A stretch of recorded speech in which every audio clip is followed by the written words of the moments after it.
As we learned in the previous chapter, Noah had been using Isagi to awaken Kaiser and also used Kaiser to elevate his own performance. In the end, Noah only used Isagi and Kaiser for his personal benefit. Kaiser eventually realized this, and so did Isagi. Throughout the game, Isagi was confused because he saw himself and Kaiser as talented learners, while Loki and Noah seemed like geniuses manipulating them. The game resumes as the captain announces, "One more minute remains with the Masters in play. What will the last goal look like?" The captain of the opposing team, Loki, takes the ball and pushes it forward. Meanwhile, both Isagi and Kaiser rush to intercept, pushing themselves to the limit. As Loki maneuvers, Isagi reflects, "Kaiser isn't a genius, just like me. He's grasping the field through his senses. He's a talented learner too." Thinking back on it, all his words and actions, even though they seemed incomprehensible, had reasons and logic behind them. He continues to think, even his Kaiser impact, a strike using the world's fastest kick, is a weapon he had to think up. It's not like Loki or Rin's abnormal intuitive strength. Kaiser is the type who makes plans around what the world regards as ultimate. Then it clicks. Wait, the world? Isagi starts analyzing. Talented learner and world style. Could they be the same thing? He continues reflecting, the self-style egoist and the world-style egoist. I theorize that the world-style egoist performs best in relation to the world's values and meanings. Talented learners face their opponents with logic. Those two concepts, they're the same. He then thinks about geniuses and concludes, that would mean geniuses embody self-style egoism. Looking at Loki and Noah, Isagi realizes, they must be the same thing. This fits perfectly into my analytical framework. He continues to think, geniuses are discovered because they are talented learners. As they admire and compete with each other, their egos are honed in the fight. That's how I now understand how all of Blue Lock has evolved. Geniuses and talented learners aren't in a hierarchical relationship. They spur each other on in a relative relationship. Back in the match, Loki is pushing forward with the ball as Noah moves in to stop him. Isagi thinks, my head is clear now. I can do this. Up until now, I was trying to use the same insane methods as the geniuses, but I'm not one of them. Geniuses and talented learners, self-style and world-style types, they use their abilities differently. Nothing will happen unless my talent and effort align. He continues to analyze. So think like a talented learner. How is Kaiser able to hold his own against the geniuses? He became effective in the match once he dropped his fixation on me, stopped clinging to the options he'd been using, and started applying himself logically. That's when everything changed. I need to drop my own fixation. He resolves, the rivalry I feel towards Kaiser, my malice towards him, my admiration for Noah, I have to let go of all of it. What's left for me then? With determination, Isagi thinks, now I just want to win. We see Isagi's focus sharpen to a whole new level. He says to himself, isn't that right, Yoichi Isagi? On the field, Loki and Noah are locked in a duel for the ball, and everyone is bracing for the outcome. Before moving forward, just be an egoist and hit that subscribe button first. That'll really show your appreciation for the effort that goes into making these videos. Loki suddenly passes the ball directly to Rin. As Rin receives it, Igagori rushes in to make contact and cause another foul. Rin assesses the situation and thinks, if I run into Igagori, it'll be another foul. Quickly adapting, Rin dribbles past Igagori and thinks, that's why Loki gave me this space, to ensure I wouldn't make contact with him. Loki, observing Rin's move, feels proud and thinks, that's exactly what I wanted to see. Everyone rushes to cover the goal to stop Rin, but Rin charges forward, crushing defenders in his path. He shouts, I want to dive first! I want to dive head first into the monster's breaking point! Suddenly, Isagi appears in front of him and says, that's not enough for a freak like you, right? Rin, if you're a genius monster, then I'll be a talented learner monster. Let's go. It's time to face the new me. Come on, Rin. With this declaration, Isagi charges forward, crushing obstacles in his way as he moves directly toward Rin. The crowd erupts, shouting to stop Rin, who is still surging forward. Even Loki watches with pride as Rin dominates the field. Isagi inches closer and shouts, come on, Rin! The two collide in a fierce battle, with the ball caught between them. Isagi glares at Rin and says, you want to destroy me and win, don't you? He tries to snatch the ball, But before he can succeed, Rin suddenly launches a powerful strike directly at the goal, shouting, "This is my win, Isagi. I'm just a sacrificer for your pawn. You know what? It feels good, you pervert. This is what stabs a genius." But before the ball can hit the goal, Kaiser appears out of nowhere. Rin is stunned as he watches the chemical reaction between these two prodigies unfold. Rin realizes, Isagi was just using me as a pawn. Kaiser deflects Rin's strike, altering the ball's trajectory. However, the shot is so powerful that, despite the deflection, the ball continues heading toward the goal with only a slight deviation. The ball slams into the pole, ricocheting back toward the net. Just before it crosses the line, Gautamaru springs into action, making an incredible save. Everyone is stunned. Even prodigies like Noah and Loki are taken aback by the goalkeeper's performance. As the goal is stopped, Isagi cheers alongside the crowd. Rin, however, looks visibly unhappy. Hiyori approaches Isagi with excitement and says, "You did it, Isagi-kun. That was awesome. Just how much of that had you calculated, you monster?" Isagi replies, "Well, aside from Gagamaru's save, all of it." Hiyori, surprised, asks, "So you had given up on beating Rin from the start?" Isagi nods and explains, "Yeah, if I had just charged in like normal, my chances of stopping him would have been slim. So I focused on restricting his shot course and left the block to Kaiser. If the shot got past me, Rin would have scored. But I knew Kaiser could anticipate that and step in to stop it. I understood his psychology and abilities and used them to my advantage." Hiyori looks at him in shock and says, "That's crazy. Using yourself as a pawn and exploiting Kaiser? Is this the first time you've thought of yourself as an object?" Isagi responds, "I guess so. But if I lose here, I'll just disappear after being devoured by geniuses. So, I decided my fleeting personal feelings don't matter. I feel like I've sold my soul to achieve victory. I've found a new way to fight." Hiyori is stunned and whispers, "Sell your soul." Nearby, Kaiser watches Isagi closely, taking note of his words. Rin, on the other hand, glares at Isagi and sneers, "You're that happy about blocking one measly shot? Your psycho-ego is eroding." Isagi looks back at Rin and fires back, "You're the tepid one, Rin." Rin, taken aback, questions, "Of what?" Isagi smirks and says, "The whole world wanted a super goal from you.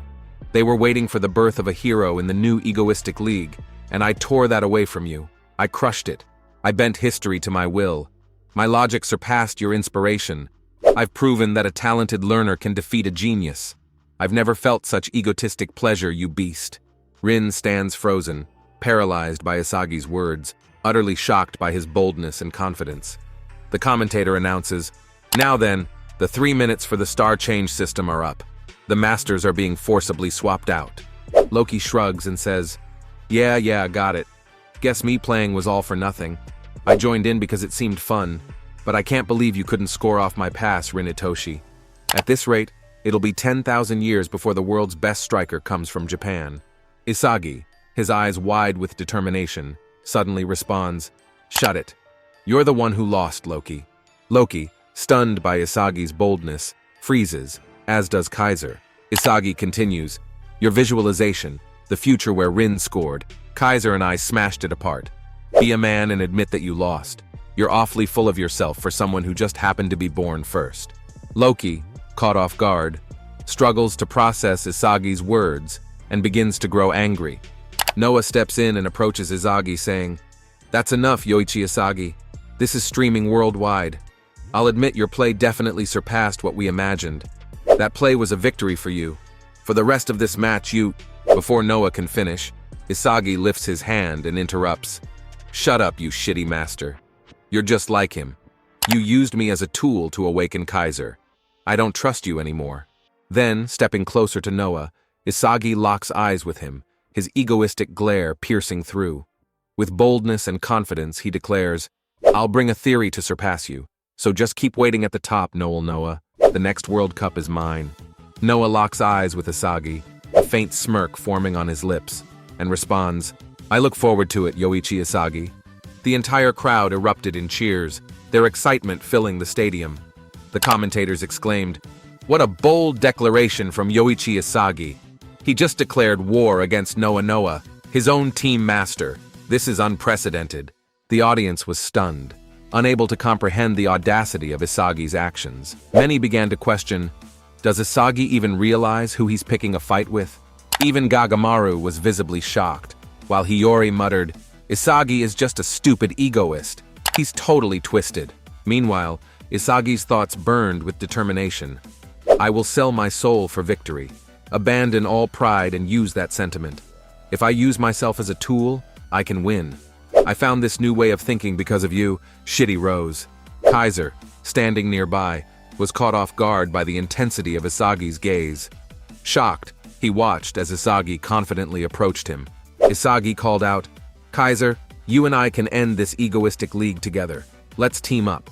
Kaiser is stunned by Isagi Yoichi's bold declaration and exclaims, Have you lost your mind, Yoichi? I'm the guy you want to defeat, right? Isagi replies calmly, That doesn't matter. You get it, don't you? At this level, we can't beat a genius. We can't stop him alone anymore. If we let them score one more goal, it's game over. We can't predict when he'll pull off something beyond our imagination again. The only way to stop that genius is by combining our high-level logic. We barely managed to stop him on defense earlier. That's proof it works. Now let's sync up on offense too. We're going to prove that hard work can beat a genius. Kaiser narrows his eyes and asks, That's your reasoning for teaming up with me?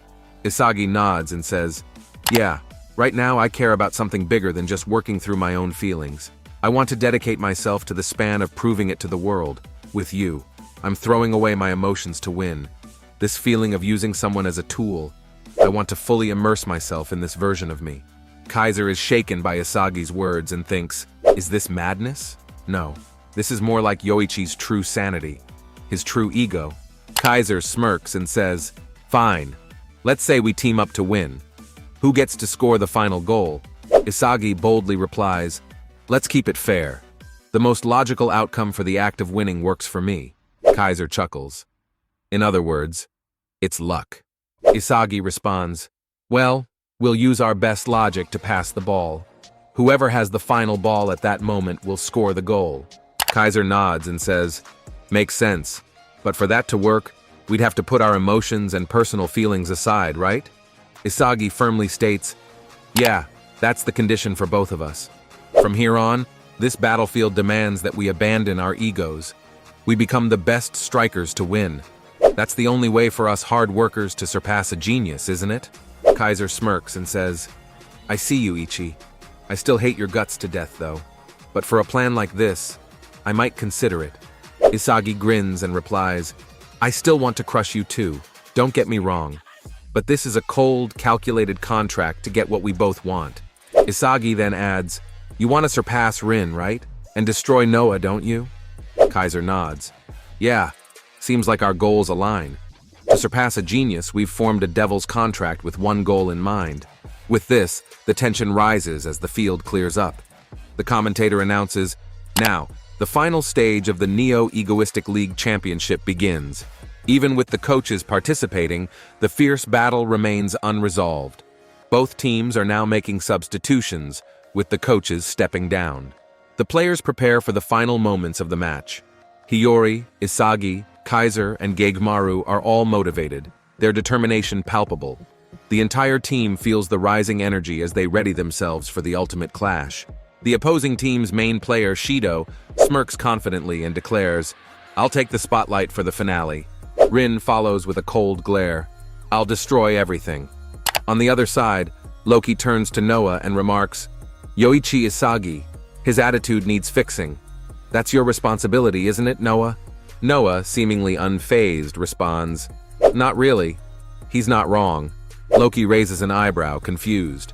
What's that supposed to mean? Are you saying I lost?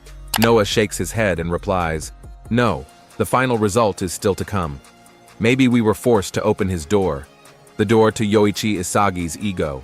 Loki, catching on, comments, So instead of using him, you've been used. Noah chuckles faintly and admits, Yeah, this neo-egoistic league wasn't just for making money. It was also about the egos of the rivals we wanted. Blue Lock was Ego Jinpachi's experimental ground for accelerating the evolution of an egoist at an insane speed. We've been played perfectly into his gamble. Meanwhile, Ego watches everything unfold from his vantage point and smirks. Took you long enough to figure it out. you so-called geniuses. What I wanted was a striker with the greatest ego in the world, a burning, intense poison to ignite everything. Whether they could handle it or not was a gamble, but they survived that insane environment, gaining the mindset and skills to endure. He continues with fiery conviction. Now, prove that the seed of this evolution, their unique originality, will change the world. The birth of the Neo-Egoistic League begins now. With this declaration, the match restarts. All eyes turn to the field as Rin, Kaiser, and Isagi return, their focus razor-sharp. Kaiser and Isagi lock their sights on Rin, stepping into position. The ultimate showdown begins. Before leaving, if you haven't subscribed, then hit that subscribe button first. That'll really show your appreciation for the effort that goes into making these videos.